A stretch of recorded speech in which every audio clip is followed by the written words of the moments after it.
नमस्कार. आज आपण गाईच्या चिकाच्या वड्या किंवा त्यालाच खरवस असं म्हणतात ची रेसिपी आज बघणार आहोत. खरवस बनवण्यासाठी येथे आपण गाईचं दूध घेतलं आहे.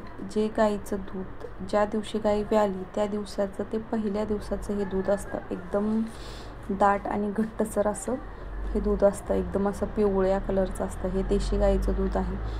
इथे आपण प्रमाणिका वाटीच्या साह्याने बघणार आहोत. ते घट्ट दूध 1 वाटी एवढं घेतले. त्याचबरोबर साधं दूध आपण 2 वाट्या घेतले. हे साधं दूध व्यवस्थित उकळून गार करून घेतलेलं आहे, जेणेकरून त्याचा कच्चापणा निघून जाईल. आणि त्याच वाटीने साधारण 1 वाटी आणि वर थोडासा गूळ टाकलेला आहे.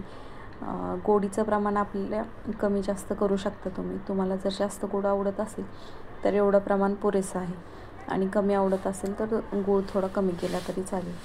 एका चमच्याच्या साह्याने किंवा पळीच्या साह्याने आपल्याला हा गूळ पूर्ण विरघळवून घ्यायचा आहे. हे मिश्रण एकजीव असं करून घ्यायचं आहे.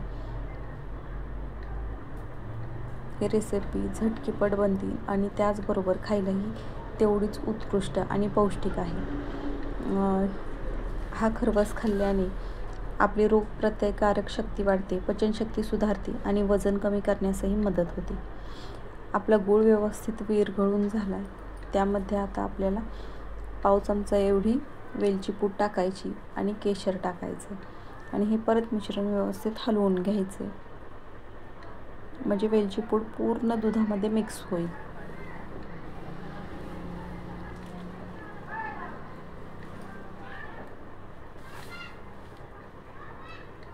आता हे सगळं व्यवस्थित मिश्रण मिक्स झालं.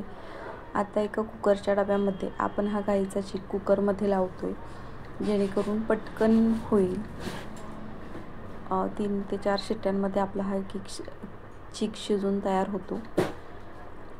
आता आपण हे मिश्रण व्यवस्थित गाळणीच्या साह्याने किंवा मग तुमच्याकडं जर ही पुरण वाटायची मोठी चाळणी असेल तर त्यात घालून आपण हा चीक व्यवस्थित गाळून घेणार आहोत, जेणेकरून आपण गूळ जो विरघळवला आहे ह्यात, त्याचे जे काही कण राहिले असतील तेही व्यवस्थित वरती निघून येतील.